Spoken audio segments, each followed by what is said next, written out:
के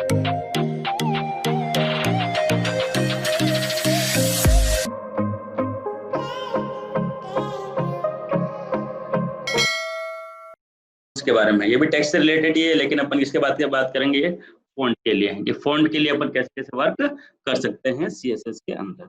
फॉन्ट के अंदर क्या होता है, देखो प्रॉपर्टी होती है, सबसे पहली प्रॉपर्टी होती है फॉन्ट से रिलेटेड, वो होता है उसका फेस। फॉन्ट का फेस जो अपन किसमें लेते हैं, एचटीएमएल के अंदर यूज लेते हैं। लेकिन सीएसएस के अंदर जो प्रॉपर्टीज होती है वो होती है सेलेक्टर सबसे पहले, और सेलेक्टर के बाद अपनी प्रॉपर्टी होती है फॉन्ट के बाद font dash family, font family. और इसके अंदर अपन डिफरेंट डिफरेंट जितने भी फॉन्ट्स अपने सिस्टम के अंदर है उनकी क्या लिख सकते हैं, यहाँ पे नाम लिख सकते हैं, जैसे टाइम्स रोमन हुआ, कुरियर हुआ, सैंस सेरिफ हुआ, ठीक है, कुर्ती दे हुआ, बहुत सारे फॉन्ट्स होते हैं, थाउजेंड्स ऑफ फॉन्ट्स होते हैं, उनके नाम आप यहाँ पे वैल्यूज में लिख सकते हो। टाइम्स रोमन हुआ, ध्यान ध्यान आपको खाली क्या रखना है, फॉन्ट फैमिली बस, और वैल्यू क्या है, जितने भी फॉन्ट्स है वो अपन यहाँ पे वैल्यू दे सकते हैं। ठीक है, इसका डिफरेंस देखते हैं अपन, और देखो इस तरह से आएगा, कैसे इसकी वर्क करता है फॉन्ट फैमिली वाला। जैसे फॉर एग्जांपल इस एग्जांपल को कॉपी कर लेते हैं अपन एक बार, और इसमें करेक्शन कर लेंगे। अब यहाँ पे H3 टैग के अंदर फॉन्ट फैमिली ले मैंने टाइम्स, टाइम्स की जगह आप चाहते हो कोई दूसरा फॉन्ट लें तो अपन इसको यहाँ से हटा दो। फॉन्ट कहाँ से पता करोगे आप, सीधे फॉर्मेट में गए और फॉन्ट पे क्लिक किया तो यहाँ पे देखो एक लिस्ट आ गई अपने पास फॉन्ट की। ठीक है, यहाँ पे ये फॉन्ट के नाम है सारे। ठीक है, जिस चीज को सेलेक्ट करोगे वैसे वैसे डिजाइन आपकी यहाँ पे दिख रही है आपको। ठीक है, जैसे यहाँ पे फॉन्ट सेलेक्ट करोगे यहाँ पे आपके पास उसकी डिजाइन आ जाएगी, आपको किस तरह का फॉन्ट आपको सेट करना है। ठीक है, जैसे आप ये करना चाहते हो जिसका नाम क्या है, क्रीपी, जिसको मैंने यहाँ से सेलेक्ट किया Ctrl+C। ठीक है, और यहाँ पे मैंने क्या कर दिया, H3 के अंदर इसको कॉपी कर दिया। ठीक है, यहाँ पे कुरियर वाला ही है, इसकी जगह चेंज करना तो कर सकते हो आप। फॉन्ट फैमिली के अंदर सैंस सेरिफ अपन ने दे दिया। तो H3 टैग के अंदर अपन ने क्या किया, यहाँ पे देखो फॉन्ट फैमिली का ले ली क्रीपी, यानी H3 टैग के अंदर आप जो भी टेक्स्ट लिखने वाले हो वो सब किसमें दिखेंगे, क्रीपी वाले, जो इसका लुक था वैसे आपके टेक्स्ट आ जाएंगे। ठीक है, पैराग्राफ टैग के अंदर आप जो भी लिखने वाले हो वो कुरियर जो आपके पास फॉन्ट नेम होता है उस फॉन्ट के आएंगे। ठीक है, पीट टैग के साथ में अगर आपने सैंस सेरिफ वाली क्लास को कॉल किया तो जो सारे टेक्स्ट है देखो किसमें देखेंगे, सैंस सेरिफ वाले फॉन्ट के अंदर लिखने वाले हैं। इसको सेव किया मैंने।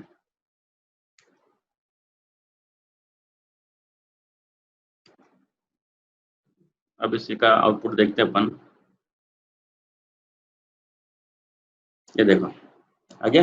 H3 टैग के अंदर अपन ने क्या लिया, क्रीपी वाले टेक्स्ट लिया तो इस तरह से दिख रहा है सारे टेक्स्ट। ठीक है, ये आपके पास किसके कहते हैं, कुरियर वाले फॉन्ट के, और ये सैंस सेरिफ वाले फॉन्ट। इस तरह से डिफरेंट डिफरेंट फॉन्ट के आपको टेक्स्ट देखने हैं तो आपको कौन सी प्रॉपर्टी यूज में लेनी है, फॉन्ट डैश फैमिली, फैमिली और कॉलन लगा के आप जिस भी फॉन्ट का नाम यहाँ पे लिखोगे वो फॉन्ट आपका यहाँ पे अप्लाई हो जाएगा उस टेक्स्ट के ऊपर। ठीक है, सेलेक्टर तो अपने पास है ही है, चाहे आप टैग का नाम लो, चाहे आईडी ले लो, चाहे क्लास ले लो, तीनों आप इसमें ले सकते हो। अगली प्रॉपर्टी अपने पास फॉन्ट से रिलेटेड पहला अपने पास प्रॉपर्टी है वो है फॉन्ट फैमिली। ठीक है, अब आगे चल रहे हैं अपन, ये थी फॉन्ट फैमिली। उसके बाद अगले अपने पास प्रॉपर्टी है वो है अपने पास कैप्शन। फॉन्ट का अगर अपने को कैप्शन अपने को सेट करना है तो कैप्शन क्या होती है अपने पास, वैल्यू होती है। ठीक है, किसी भी फॉन्ट का अपने को कैप्शन बताना है तो वो उसकी क्या बताएगी, इसकी वैल्यू। तो कैसे देगा वो, ये पैराग्राफ नॉर्मल पैराग्राफ आपका इस तरह से दिखेगा, ये आपका नॉर्मल पैराग्राफ है। ठीक है, और यहाँ पे मैंने पी टैग के साथ में स्टाइल अप्लाई की फॉन्ट की, वो दे दिया मैंने कैप्शन, यानी कैप्शन वाला जो फॉन्ट होता है ये अपने पास इसकी फॉन्ट की स्टाइल है तो आपका इस तरह से दिखेगा। कैप्शन क्या है, एक फॉन्ट का नाम है जस्ट, तो वो इस तरह से दिखेगा, और नॉर्मल पैराग्राफ के जो टेक्स्ट है वो आपके इस तरह से दिखेंगे। आगे बात कर रहे हैं नेक्स्ट, पहली अपने पास फॉन्ट से रिलेटेड प्रॉपर्टी थी वो थी फॉन्ट की फैमिली। दूसरी अपने पास प्रॉपर्टी है सेकंड, वो है आपके पास फॉन्ट की साइज। क्या है अपने पास, फॉन्ट की साइज, जो भी टेक्स्ट आपने लिखे हैं उसकी एक्चुअल में साइज क्या है उसके बारे में बात करेंगे। तो साइज की वैल्यू आप दो तरीके से दे सकते हो, या तो परसेंटेज में दे सकते हो या पिक्सल्स में भी दे सकते हो, जिसको अपन पीटी से डिनोट करते हैं, पॉइंट से। ठीक है, वो कैसे करेंगे कि देखो H1 के अंदर फॉन्ट साइज दे दी मैंने, फॉन्ट डैश साइज आपकी प्रॉपर्टी हो गई, और इसको दे दी मैंने 150%। 150% का मतलब ये होता है कि जो नॉर्मल साइज होती है H1 टेक्स्ट की उसको अपन मानते हैं 100%। ठीक है, यानी अपने को उस नॉर्मल साइज से भी अपने को बड़े टेक्स्ट बताने हैं, तो मैंने 100 से ऊपर इसको निकाल दिया, तो वो दिखेंगे आपके 150%, यानी जो नॉर्मल साइज है आपके पास H1 की, उससे भी बड़े टेक्स्ट आपको इसमें नजर आएंगे। H2 के अंदर फॉन्ट साइज दे दी मैंने 130%, यानी जो नॉर्मल है उससे भी 30% ज्यादा आपको इसमें दिखेंगे। और पी टैग के अंदर फॉन्ट साइज दे दी 100%, जो आपकी नॉर्मल साइज होती है वही इसमें रहेगी, यह दे सकते हो। या आप इसमें ये भी दे सकते हो font dash size colon 30 pixels, या जितने भी आपको पिक्सल या पॉइंट में आपको वैल्यू देनी है उतने भी आप इसमें असाइन कर सकते हो। ठीक है, इसको अपन इस तरह से देखें तो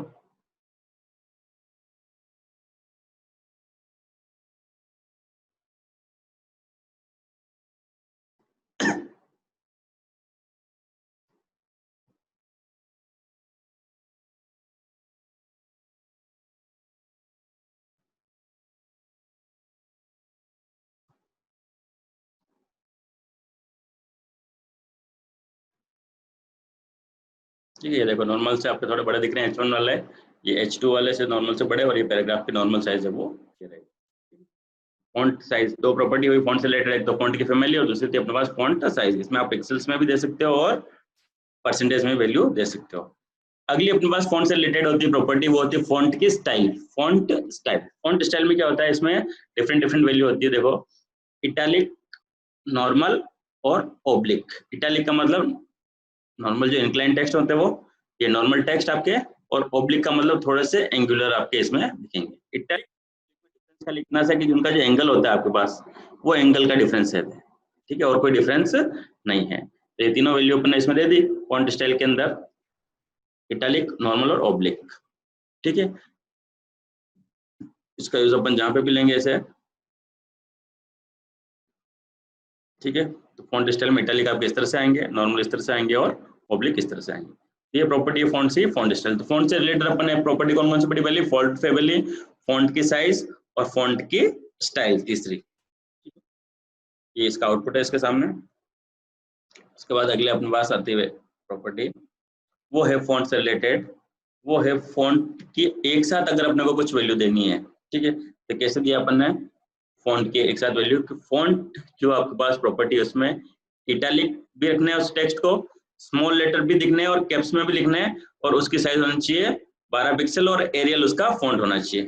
कैप्स 900 क्या हुआ, उसका वैल्यू हुई किसकी, स्मॉल लेटर में, और 12 पिक्सल्स क्या होनी चाहिए, उसकी साइज होनी चाहिए। तो ये सारे अगर अपन ने एक साथ डाल दिए वैल्यूज फॉन्ट की, तो इसमें देखो फॉन्ट का स्टाइल भी आ गई, ठीक है, फॉन्ट की टाइप भी आ गई, ठीक है, साइज भी आ गई, और फॉन्ट की फैमिली भी, ये सारे एक साथ आ गए, तो अपने पास आउटपुट आएगा वो इसका इस तरह से आएगा। एक साथ वैल्यू भी आप इस तरीके से दे सकते हो, ठीक है।